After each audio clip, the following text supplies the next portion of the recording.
Good morning. Today we publish a white paper on immigration, a strategy absolutely central to my plan for change that will finally take back control of our borders and close the book on a squalid chapter for our politics, our economy and our country. Take back control. Everyone knows that slogan. And everyone knows what it meant on immigration, or at least that's what people thought.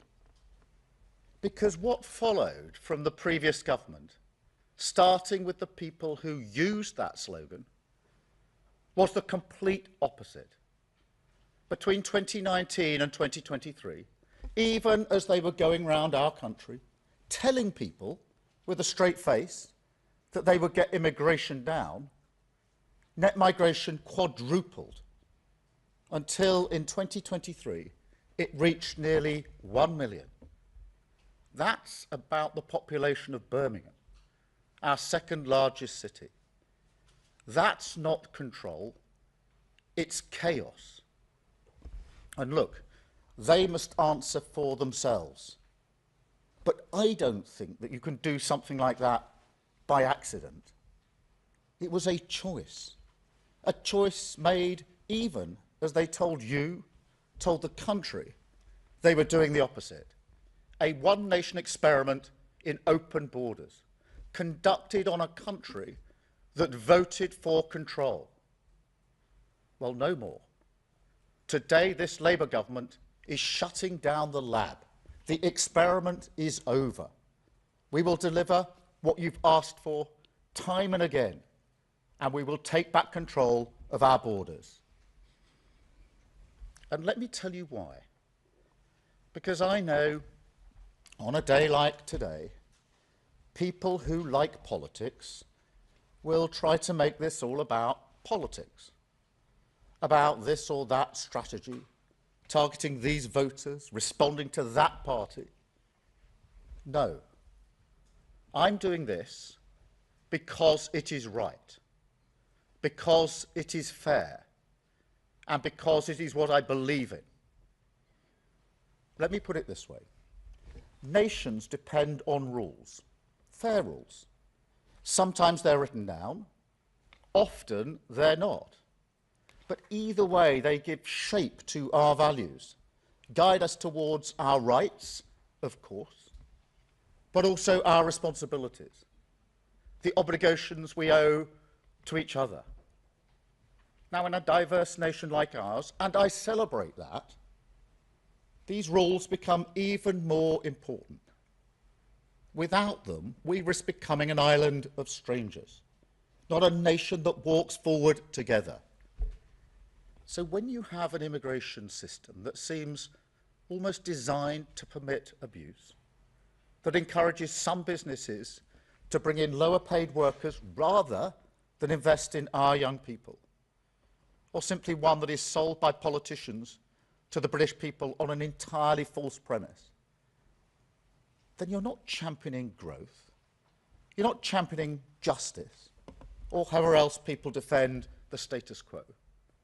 You're actually contributing to the forces that are slowly pulling our country apart. So yes, I believe in this. I believe we need to reduce immigration significantly. That's why some of the policies in this white paper go back nearly 3 years. Why I told the Labour Party conference, taking back control is a Labour argument. And why, most importantly of all, inward migration is already falling with this government. It's about fairness.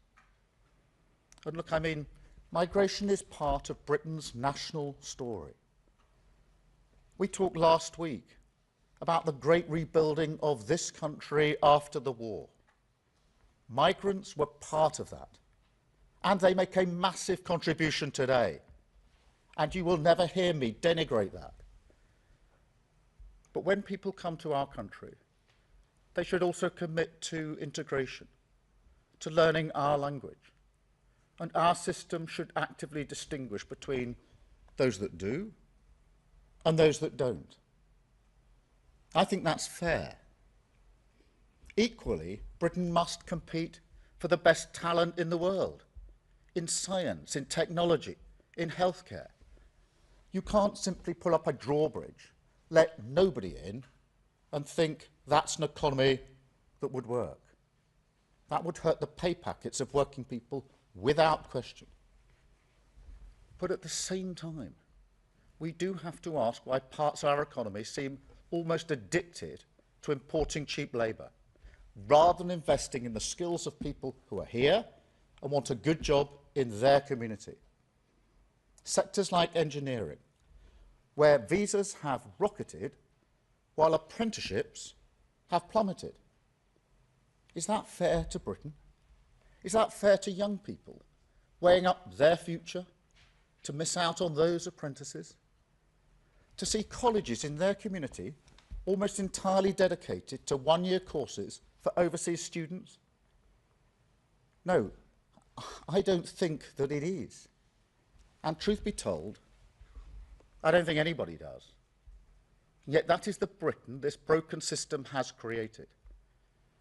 So as this white paper sets out, every area of the immigration system, work, family and study, will be tightened up so we have more control. Skill requirements raised to degree level. English language requirements across all routes, including for dependents. The time it takes to acquire settled status extended from 5 years to 10. And enforcement tougher than ever, because fair rules must be followed. Now, make no mistake, this plan means migration will fall. That's a promise. But I want to be very clear on this. If we do need to take further steps, if we do need to do more to release pressure on housing and our public services, then mark my words, we will. But it's not just about numbers, because the chaos of the previous government also changed the nature of immigration in this country. Fewer people who make a strong economic contribution, more who work in parts of our economy that put downward pressure on wages.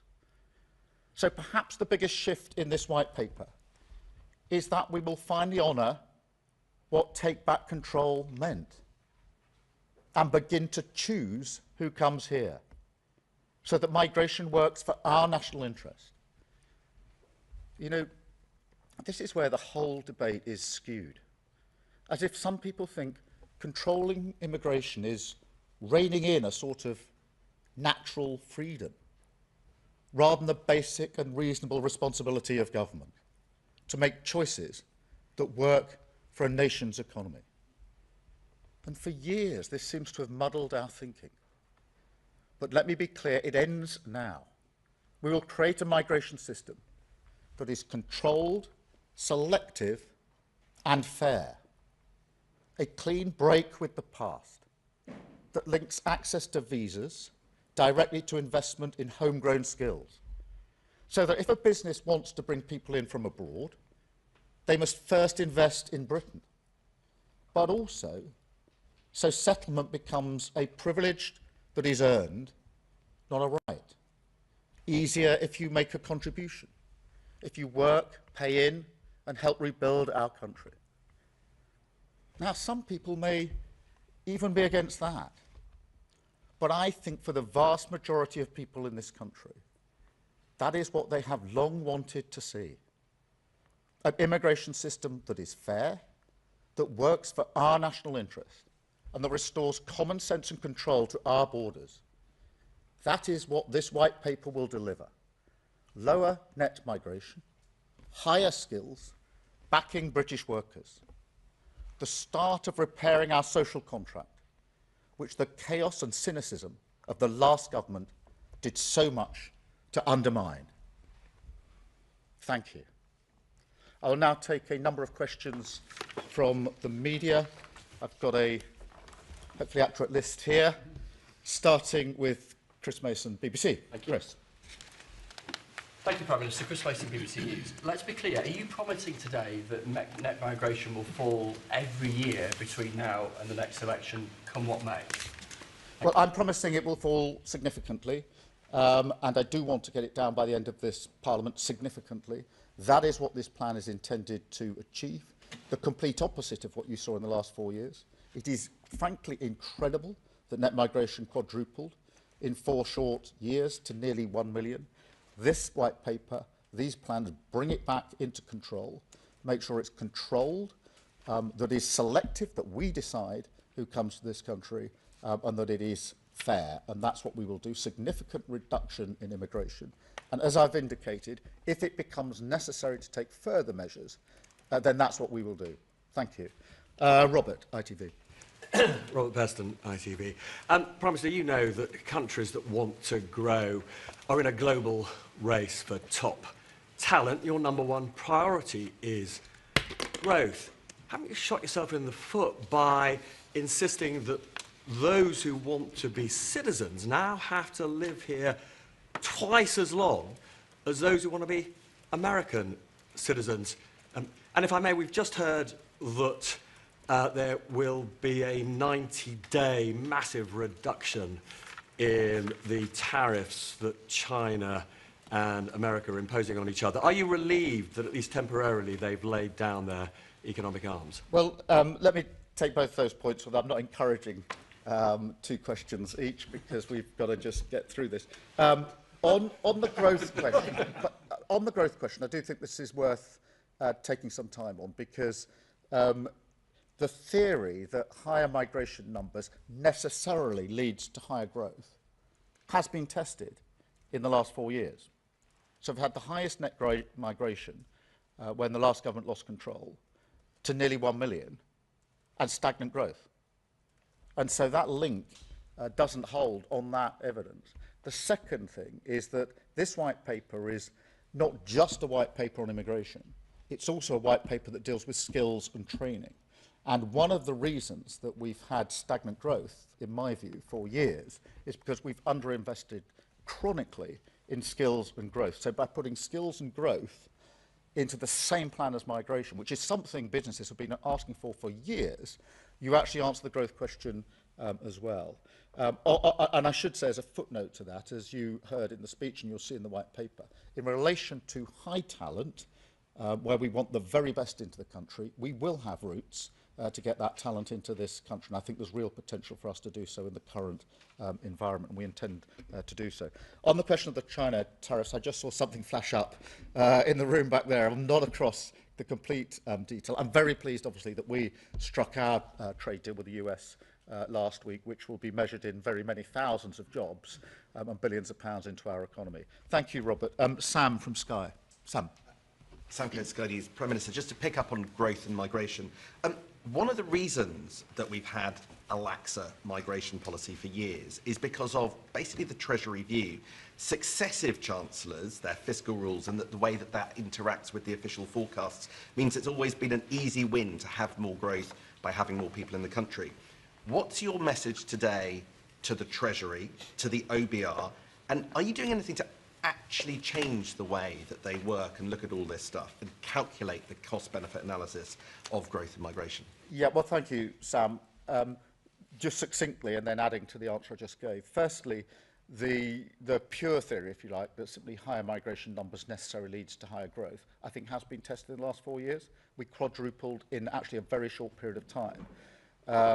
And, you know, I think whatever political persuasion you are, it is quite extraordinary that net migration quadrupled in 4 years. We've never seen that before in this country, but growth didn't shift. It stayed stagnant. Secondly, this point about skills and migration, what businesses have been calling out for a long time is link migration to the skills and training that we need in this country.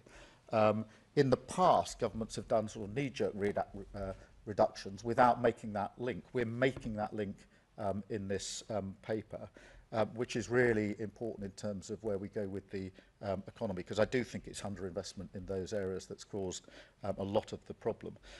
The other thing that the paper is doing is readjusting the model, because it's got to a place now where there's many more low-skilled jobs rather than high-skilled jobs. So by adjusting the threshold for skills, this allows migration to be in the areas of high skills which are more likely to make a significant contribution to our economy. Thank you very much, Sam. I've got Gary from Channel 4.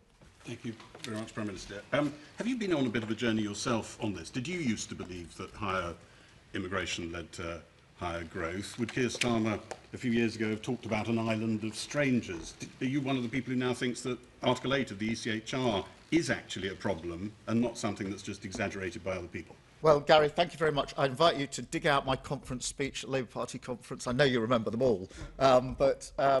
3 years ago now, I think it was, when I made the very political argument that I've made this morning, which is that take back control, understanding why you need control, selection of fair immigration is a Labour argument.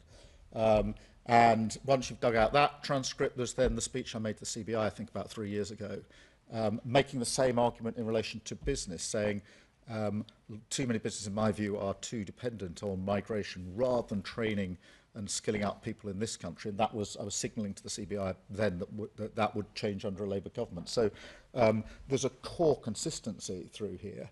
On Article 8, yeah, we do want to ensure that the right balance is made in migration cases in relation to the national interest. There's a balance set out in legislation already. That needs to be adjusted, in my view, and that's what we will do. Thank you, Gary. Chris Hope, sorry. There's a lot of Chris's. Chris Hope, GB News. Prime Minister, we've been here before, haven't we? There have been 3 immigration acts since 2014. The Immigration Act in 2014 and 2016 both aimed to reduce immigration. They both failed. Why on earth should GB News viewers think you're going to succeed? And why not give us a promise right now? Why give us a fixed target right now, not a promise, so we can judge you on success? The Tories at least did that, but they failed. Well, look, the difference here, this is the most comprehensive plan that has been put forward. It's been forward to end the Tory sort of wild open borders experiment that we have had. You're right about that. And it looks at all routes, and it's comprehensive, and it does the hard yards of linking skills and business to what we need to do with the economy. So it's not a narrow look just at the numbers. It puts them in their proper context. On the question, which we do want to significantly reduce migration, I'm absolutely making clear that's what it will do, and that if we need to go further, we will. So that's the promise I make to your viewers. I don't think it's sensible to put a hard-edged cap on it. That has been done in one form or another for the best part of 10 years by different prime ministers. The only thing that links those prime ministers and the various caps or quotas or limits they put in place is every single one of them failed. And therefore, going down the failed route is not a sensible way for me. As with everything that I do, serious, pragmatic, looking at the things that will actually make a material difference. Thank you, Chris. Jerry from The Times. Prime Minister, Gary Scott from The Times. What is your message to the 9 million inactive adults in the UK at the moment who might not think that they should take work in a care home, for example, and also to some of your Labour MPs who might be squeamish about Labour government taking a tough line on immigration? Well, firstly, that's acknowledged within that 9 million there are some people who can't work, and we need to be clear about that from the start. But there are others who can, and as we've set out in our welfare provisions, the principles are clear. Where people can't work and are unlikely to be able to work, they should be protected and supported. But where people can get into work, they should be supported. The current system does the opposite, and so we will support them into work with a £1 billion package, the right to try, and measures like that. And that if you can work, you should work. And I do think that this white paper should be seen in conjunction with what we're doing on welfare. And on squeamishness, I actually think that the Labour Party has as core values the idea that immigration should be controlled, that it should be selective. We should be choosing who we want, higher skills, the high talent routes into our country. And it must be fair. They're basic Labour arguments and concepts for many, many years. Thank you. I've got Jack from The Sun. Jack. Thank you, Prime Minister. You said just now this is a comprehensive plan to bring down legal migration. You also said in the election you had a comprehensive plan to bring down illegal migration, and so far it seems that isn't working. Small boat crossings are going up on your watch.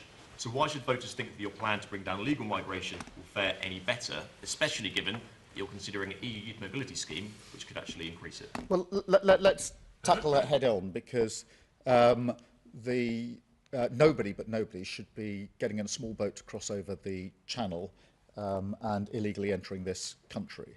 The last government lost control of the borders. It falls to this government to clear up that mess in the same way we're clearing up all the other messes that they left behind. I am convinced that the way to do that is to take down the gangs that are running the vile trade. And for that reason, we've drafted and put before Parliament a borders bill, which follows through on the promises I made, which is we need to give law enforcement greater powers, going down the counter-terrorism powers. The thing that distinguishes counter-terrorism from other law enforcement is you can take action earlier. You can be preemptive. You can operate in a completely different way. That's why we've gone for a package that allows law enforcement to get in much earlier. That is going through Parliament. Who is voting against that? The Tories, who caused the problem in the first place. Thank you, Jack. Martin from the Daily Mail. Martin. Prime Minister Martin Beckford from the Daily Mail. Gary asked if you've been on a journey on net migration. Similarly, you talked about tough enforcement. One of today's measures is for foreign nationals convicted of any offence to be considered for deportation. Yet just 5 years ago, you signed a letter calling for the halt to a deportation flight that contained, amongst others, 2 people convicted of rape and 3 of GBH. Your views have changed, haven't they? No, I've always said that those who commit offences should be deported. I ran the Crown Prosecution Service for 5 years between 2008 and 2013, and it fell to my prosecutors on my instructions to ask for the deportations in the first place in the Crown courts. So I've been really clear. I've been in charge of cases where we routinely asked for the judge, because that's the way the system operated in those days, to add to the sentence an order at the end that there should be a deportation. So what's that? That's going back the best part of 20 years. Thank you very much. And I've got Michael from the Daily Express. Thank you, Michael. Does going further mean disentangling ourselves from the ECHR and disapplying human rights laws in immigration cases? No. I don't think that is necessary. I also remind myself that the international agreements we've signed have given us the basis for the deals that we've struck on illegal migration. So the Home Secretary has moved fast, working with other countries, to put in place materially improved deals with other countries in relation to migration. That would not have been possible if we had been saying at the same time we're about to withdraw from our international obligations. I could give you many more examples than that, but you can't strike those deals with other countries to work more closely together on law enforcement to smash the gangs, and to work on returns agreements, which is what we want to do, if in the next breath you're saying you don't believe in international law. If you do, you can strike the deals. If you don't, you can't. And one of the features of the last government is they struggled to strike these deals because other countries said, if you don't comply with international law, why should we write and agree an international agreement with you, which to me is plain common sense. Thank you very much. Thank you.